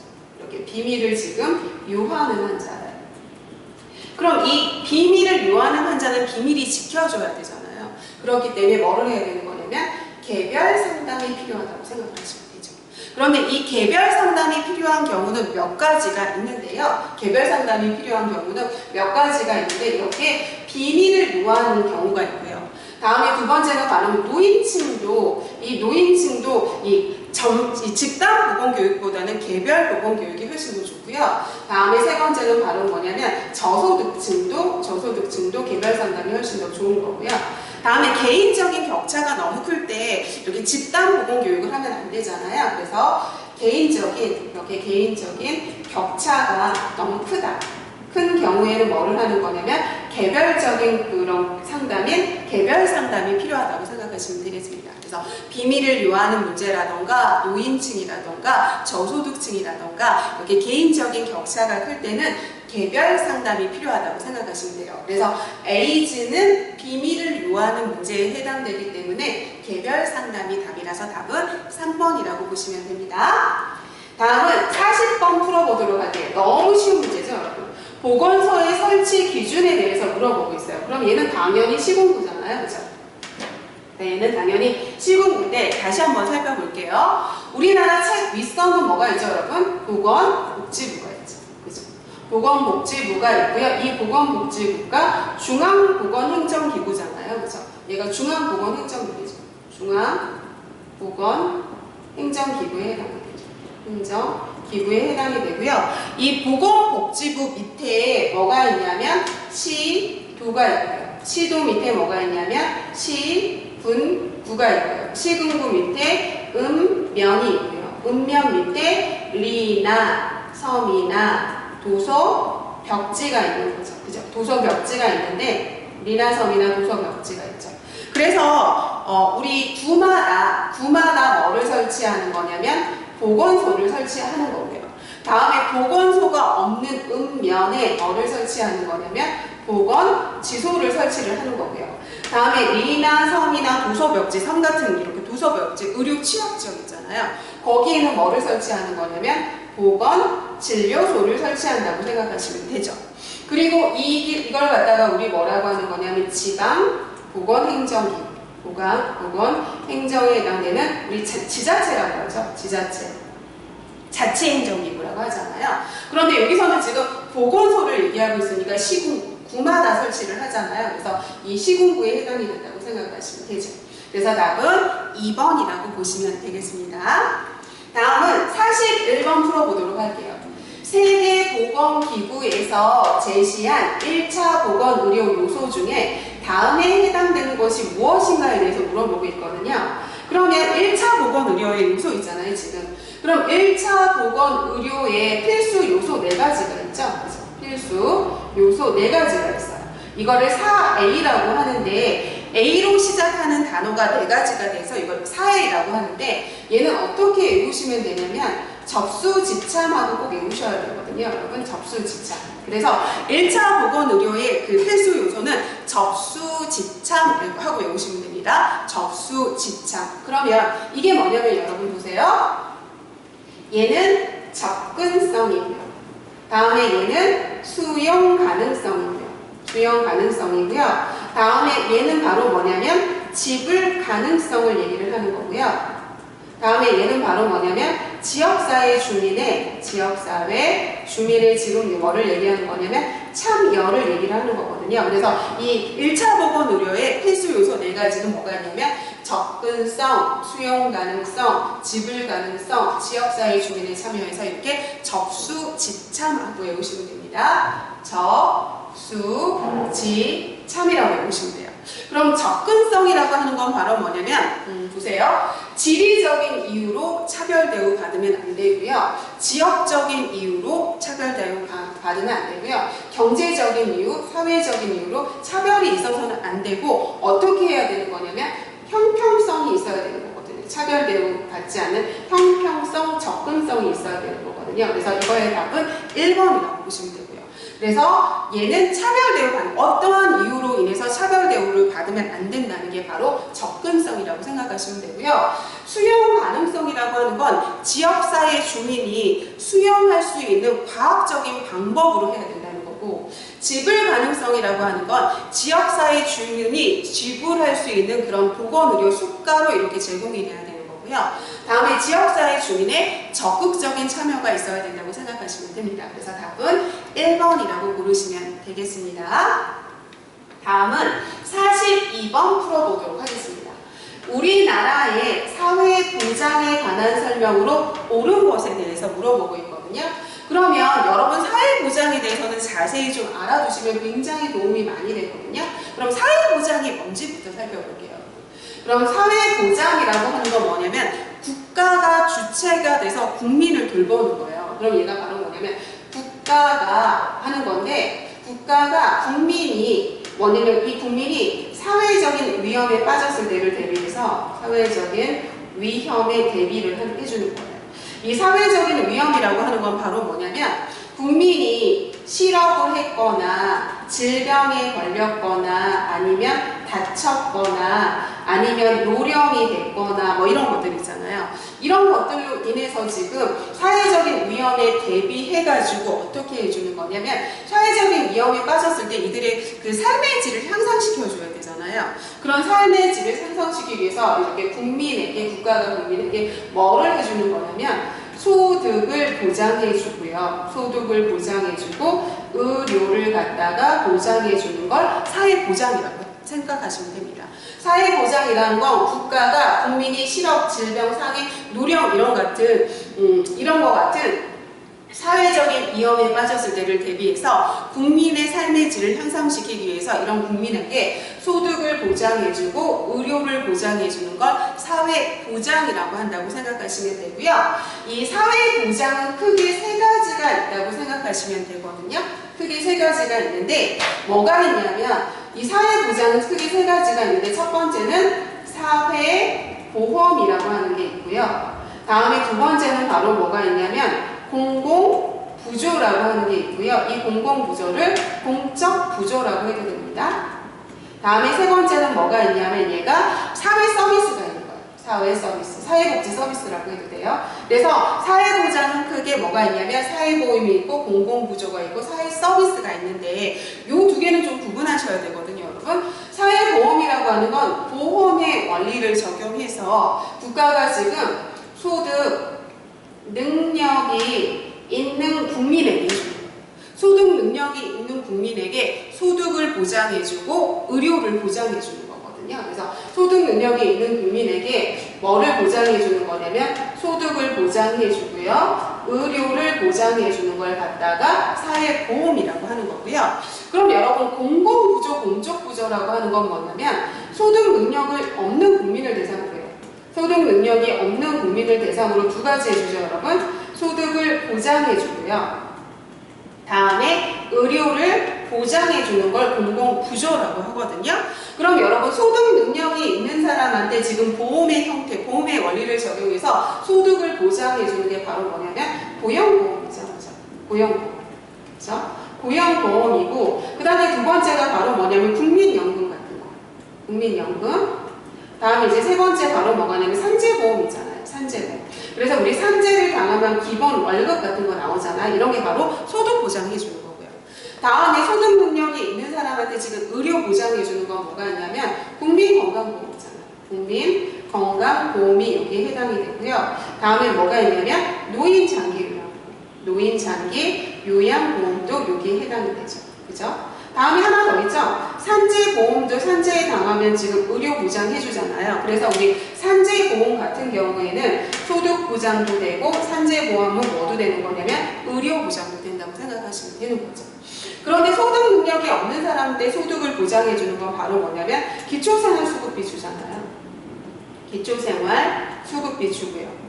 다음에 소득 능력이 없는 사람한테 나라 세금으로 뭐를 주는 거냐면 의료 보장을 하는데 의료급여의 형태로 해주죠. 그래서 의료급여 형태는 1종이 있고 2종이 있는데 1종은 우리 기초생활수급자한테 주로 주고 여기는 차상위 계층한테 주는 거 주로 2종이라고 생각하시면 되죠. 그래서 이게 사회보장이라고 생각하시면 됩니다. 그럼 볼게요. 국민연금은 의료보장이 아니라 소득을 보장해주는 거예요. 고용보험도 의료보장이 아니라 소득보장해주는 거고요. 기초생활수급비 의료보장이 아니라 소득보장해주는 거고요. 국민건강보험 소득보장이 아니라 의료보장해주는 거고 산재보험은 소득보장에도 해당이 되고 의료보장에도 해당이 되죠. 그러니까 맞는 답은 5번이라고 고르시면 되겠습니다. 다음은 43번 풀어보도록 하겠습니다. 여러분. 혈관성 치매로 일상생활이 어려워진 남편을 위해서 부인이 장기 요양 인정을 신청하려고 한대요. 그러면 이 장기 요양 인정 신청서를 제출해야 되는 걸 물어보고 있거든요. 그럼 일단 우리 이거는 노인 장기 요양 보험에 대한 거잖아요. 노인 장기 요양 보험에 대한 걸 물어보고 있는 거죠. 그죠? 노인 장기 요양 보험. 그럼 노인 장기 요양보험은 일단 2008년도에 시행이 됐죠. 그죠? 얘는 2008년도에 시행이 됐고요. 다음에 두 가지가 있잖아요. 노인 장기 요양보험에 보험자도 있고요. 그죠? 다음에 누가 있냐면 가입자도 있는 거죠. 그죠? 그럼 보험자가 바로 누구냐면 국민건강보험공단이거든요. 보험자가 국민건강보험공단이에요. 다음에 가입자는 두 가지잖아요. 직장 가입자도 있고요. 다음에 또 누가 있냐면 가입자도 있고요. 다음에 지역 가입자도 있는 거죠. 그래서 우리 국민건강보험에 든 그 대상들이 다 바로 여기에 해당이 되잖아요. 그럼 여러분 보세요. 노인 장기 요양보험은 이 가입자에 해당되는 사람들이 이런 대상에 노인 장기 요양보험을 받을 수 있는 대상이 됐을 때 누구한테 신청을 하는 거냐면 국민건강보험공단이라는 이 보험자에게 지금 이걸 신청을 해야 될 거 아니에요. 보험자에 해당되는 국민건강보험공단에 신청을 하는데 인터넷으로 신청해도 되고요. 다음에 우편으로 신청해도 되고요. 아니면 뭐 팩스로 신청해도 되고요. 아니면 공단, 이 공단을 직접 방문해서 신청해도 되는 거거든요. 그러면 혈관성 치매로 일상생활이 어려워진 남편이 지금 노인 장기 요양보험 혜택을 받을 대상자에 해당이 되잖아요. 그럼 이거는 본인이나 아니면 가족이나 친지나 뭐 그런 사람들이 신청해줘도 되잖아요. 그럼 지금 부인이 이걸 신청을 하려고 할 때 보험자인 어디에 신청을 해야 되는 거냐면 국민건강보험공단에 신청한다고 생각하시면 되겠습니다. 그래서 맞는 답은 4번이라고 보시면 됩니다. 다음은 44번 풀어보도록 할게요. 우리나라 건강보험 제도에 관한 설명으로 옳은 거에 대해서 물어보고 있어요. 그러면 우리나라 건강보험제도는 국민건강보험에 대해서 물어보고 있는 거잖아요. 그죠? 그러면 국민건강보험에 대해서 좀 알아봅시다. 그럼 역시 국민건강보험은 아까랑 똑같이 뭐냐면 보험자가 국민건강보험공단이죠. 국민건강보험공단, 그죠? 다음에 아까랑 똑같이 가입자는 두 가지죠. 뭐가 있냐면 직장 가입자가 있고 그 다음에 지역 가입자가 있는 거죠. 다음에 우리 전국민 건강보험이 실시된 해가 언제냐면 1989년에 전국민 건강보험이 실시가 됐고요. 다음에 이 국민건강보험의 특징을 보면 강제성이죠. 왜냐하면 내가 직장에 다닐 때 나는 국민건강보험에 들고 싶지 않아요 해도 얘가 가져가잖아요. 그래서 강제성이 적용이 되고요. 다음에 두 번째 특징은 바로 뭐냐면 차등 부과하거든요. 그래서 이 차등 부과라고 하는 거는 그 개인의 소득 수준에 따라서 소득 수준이 높으면 많이 걷고요. 소득 수준이 낮으면 적게 걷어서 이렇게 차등 부과하는데요. 대신 균등수혜하죠. 균등수혜하거든요. 그럼 이 균등수혜라고 하는 건 많이 낸 사람이라고 해서 특별하게 뭘 더해주는 게 아니고 적게 낸 사람이라서 차별대우 받게끔 해주는 게 아니라 소득 수준에 따라서 차등으로 부과는 하지만 혜택은 균등으로 받는 균등수혜라고 생각을 하시면 되고요. 다음에 네 번째 특징은 바로 뭐냐면 정률제의 특징을 가지고 있거든요. 그럼 정률제라고 하는 건 뭐냐면 보험 이게 액수가 나오면 일정 비율을 본인이 부담하게 하는 걸 정률제라고 하고요. 다음에 다섯 번째 특징은 뭐냐면 제3자 지불제예요. 제3자 지불제라고 하는데 이게 바로 뭐냐면요, 여러분. 내가 아파서 병원에 갔잖아요. 그럼 나랑 병원이랑 해결이 하는 게 아니라 내가 나의 그 진료비를 일부 병원에 내고 그리고 그 제3자인 국민건강보험공단에 내잖아요. 그러면 이 병원의 입장에서도 환자에게 모든 진료비를 다 받는 게 아니라 제3자인 국민건강보험공단에 신청하고 그걸 받는 거잖아요. 그러니까 이게 누가 개입을 하는 거냐면 제3자인 국민건강보험공단이 개입을 하잖아요. 그러니까 이걸 제3자 지불제라고 하고요. 다음에 얘는 무슨 보험의 성격을 가지냐면 단기 보험의 성격을 가져서 얘가 1년 단위로 회계하거든요. 1년 단위로 회계를 하기 때문에 단기 보험의 성격을 가졌다고 생각하시면 됩니다. 그래서 건강보험은 현금급여가 원칙이 아니라요. 건강보험은 현금급여도 있고요. 현물급여도 있고요. 아니면 이렇게 바우처 같은 거를 통해 가지고 이렇게 급여하는 것도 있어요. 다음에 우리 국민건강보험은 전국민건강보험이 1989년에 되기는 했는데요. 우리 의료보장에는 두 가지가 있었던 거 기억나시죠? 의료보장에는 두 가지가 있는데 뭐가 있었냐면 소득 능력이 지금 있는 국민한테 해주는 게 있잖아요. 소득 능력이 있는 국민한테 해주는 게 바로 뭐냐면 이게 바로 사회보험에 해당이 되잖아요. 그렇죠? 사회보험에 해당이 되고 이게 바로 뭐냐면 국민건강보험도 있고 다음에 뭐가 있냐면 노인장기요양보험이 있잖아요. 그런데 우리 이거 말고 소득 능력이 없는 국민한테 해주는 거 있잖아요. 소득 능력이 없는 국민한테 해주는 거 이걸 갖다가 공공구조라고 하잖아요. 이거에 해당되는 게 바로 뭐냐면 의료급여잖아요. 그런데 이 의료급여는 소득 능력이 없는 사람한테 해주는 거니까 나라 세금 조세로 해주는 거거든요. 조세로 해주는 거거든요. 그렇기 때문에 이 국민건강보험은 전 국민이 대상이 아니라 소득 능력이 있는 종목.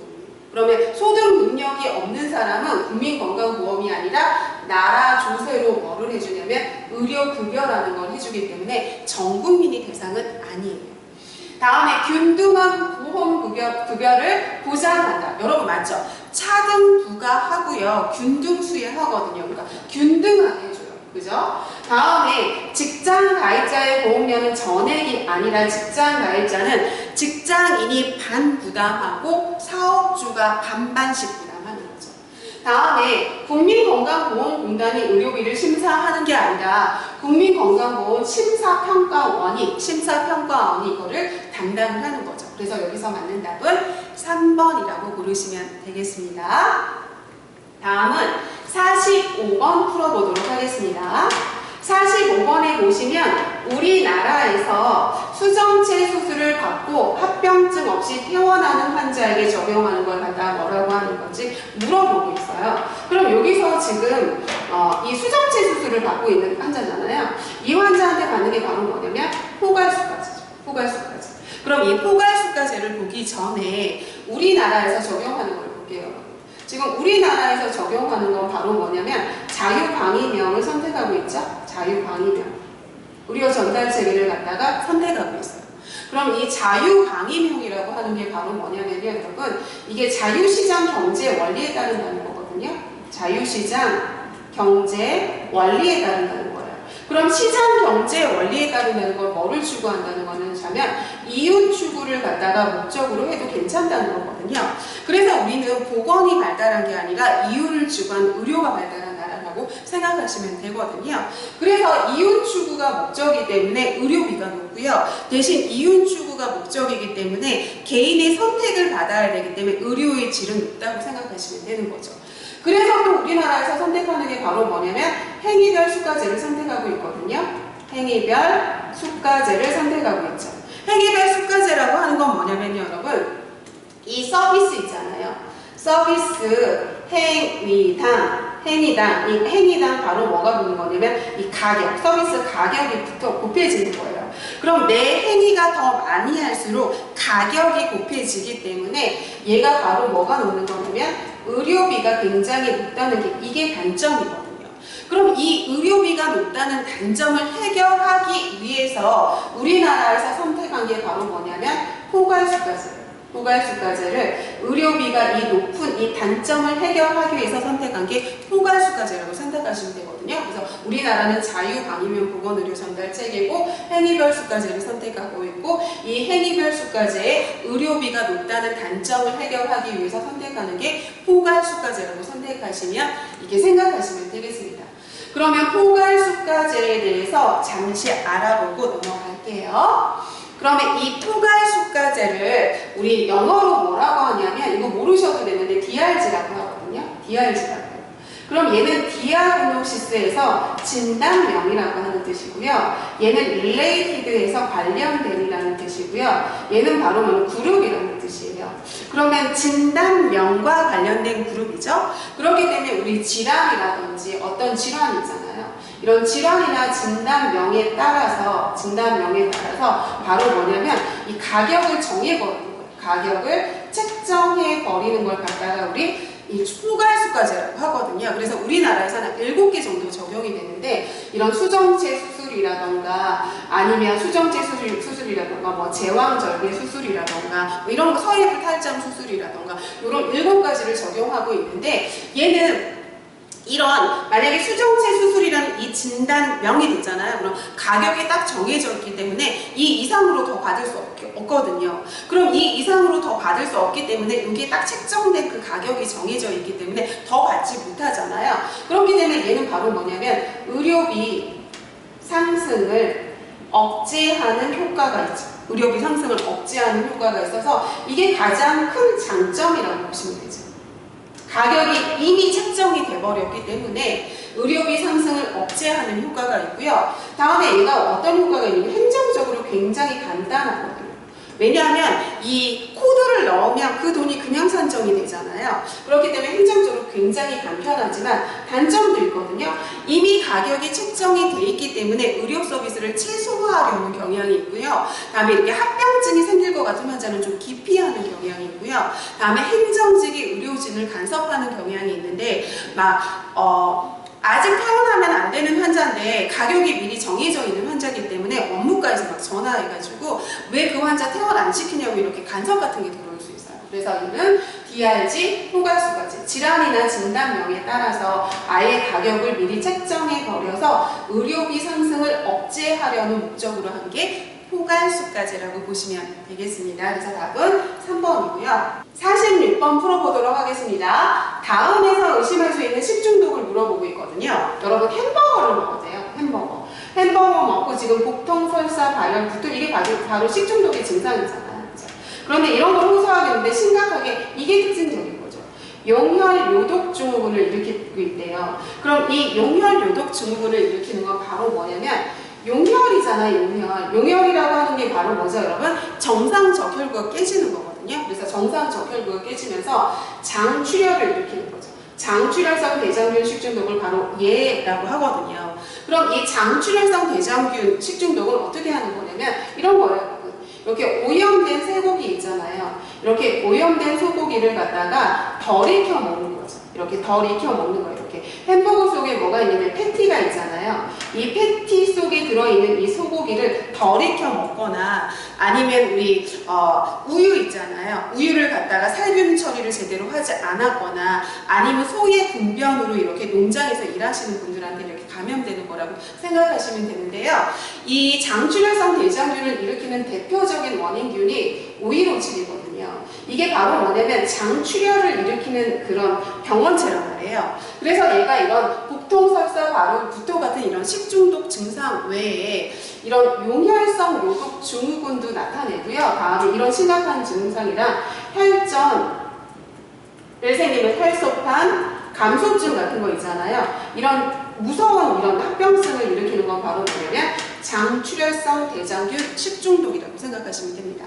만약에 용혈 요독 증후군이 없으면 얘가 아니라 햄버거기 때문에 이 빵에 해당이 되잖아요. 그렇기 때문에 포도당 식중독도 될 수 있는데 여기선 바로 용혈 요독 증후군, 지금 막 출혈을 일으키는 게 지금 되고 있다고 하는 거니까 바로 장출혈성 대장균 식중독이라서 빵의 문제가 아니라 햄버거 속에 들어있는 이 패티 속에 있는 쇠고기를 덜 익혀, 오염된 쇠고기를 덜 익혀 먹어서 생겼을 때 생기는 거라서 장출혈성 대장균 식중독이라고 보시면 되겠습니다. 다음은 47번 풀어보도록 하겠습니다.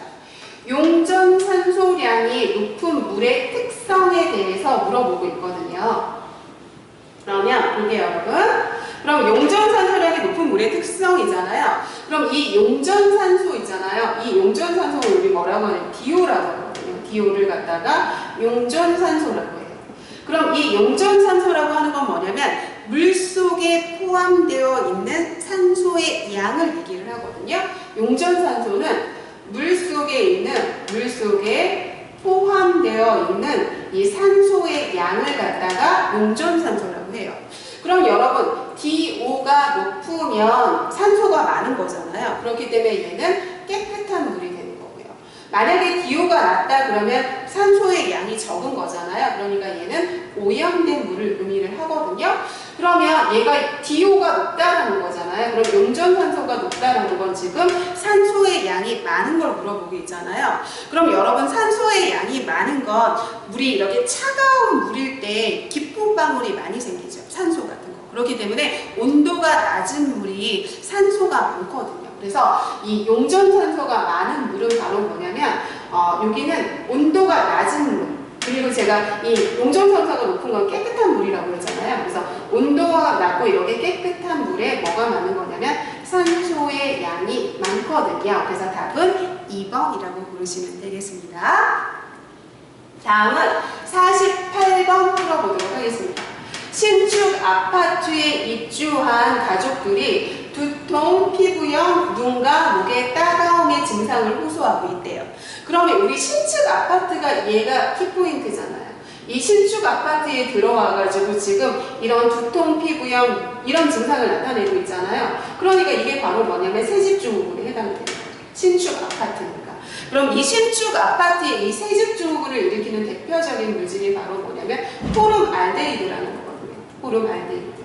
이 포름알데히드가 새집증후군을 일으키는 대표적인 물질인데 바로 얘가 눈과 코를 굉장히 자극하고요. 피부에 알러지 같은 거 일으키는 게 바로 얘거든요. 그래서 얘가 피부염이라던가 눈과 목에 이 따가운 증상을 나타나는 새집증후군이라고 보시면 되겠습니다.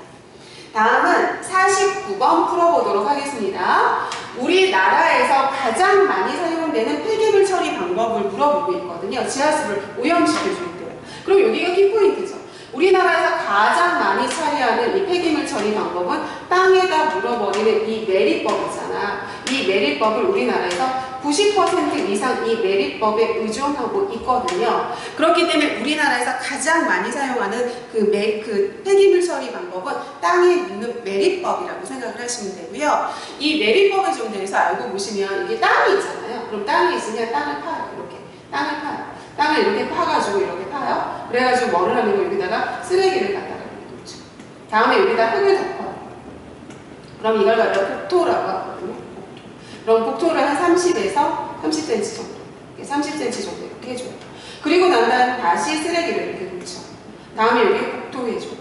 다음에 쓰레기 놓고요. 다음에 복토해주는데 이 최종 복토는 최종적으로 해주는 복사이잖아요. 최종 복토는 60에서 한 100cm 정도 해준다고 생각을 하시면 되고 얘가 이렇게 경사도를 이렇게 해주거든요. 이렇게 그래서 얘가 몇 도 경사냐면 30도 경사가 이렇게 쌓아나가주는 거라고 생각하시면 돼요.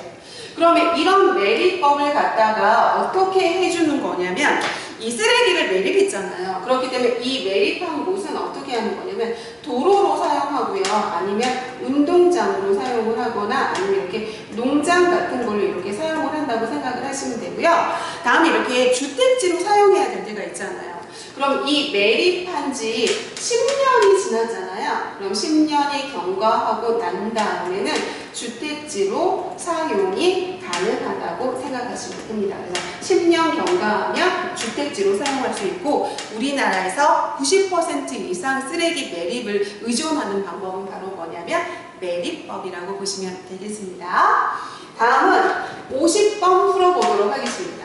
장시간 컴퓨터 사용으로 인해 발생하는 건강장애로 목이나 어깨의 결림 현상, 눈의 피로, 정신신경계의 증상을 동반하는 거에 대해서 물어보고 있거든요. 그럼 얘는 지금 컴퓨터 사용이잖아요. 그러니까 얘가 바로 뭐냐면 VDT 증후군이죠. 이 VDT 증후군이 바로 뭐냐면 컴퓨터 단말기 증후군이거든요. 컴퓨터 단말기 증후군. 컴퓨터 단말기 증후군이 바로 뭐냐면 VDT 증후군이에요. 그래서 오랜 시간 이렇게 컴퓨터 작업을 하는 사람한테 나타나는 거라 얘가 바로 뭐가 나타나냐면 여러분 얘가 지금 경경환 장애가 나타나거든요. 장 얘가 나타나서 이게 목경자고 어깨경자고 파란자예요. 그러니까 얘가 목이 아프고요, 어깨 아프고요, 팔 아프고요, 막 이런 장애가 나타나고 그 다음에 이게 시력장애 나타나고요. 다음에 뭐냐면 얘가 정신신경계의 장애 같은 경우도 나타나는 게 바로 이 VDT 증후군인데요. 이걸 할 때는 어떻게 해야 되는 거냐면 간접 조명을 사용한다던가 아니면 50분이라고 10분 쉬어준다던가 이 화면에 보호기를 이렇게 단다던가 아니면 화면을 내 정면으로 보거나 아니면 좀 더 아래로 둔다던가 이런 그 바른 자세를 유지한다던가 그런 거를 해서 좀 예방해야 된다고 생각하시면 되겠습니다. 그래서 여기는 컴퓨터 단말 증후군인 VDT 증후군이 정답이라고 생각하시면 되겠습니다. 여러분 그럼 이번 시간에는 우리 50번까지 풀어봤고요. 우리 다음 시간에 마저 이어서 풀어보도록 하겠습니다. 수고하셨습니다.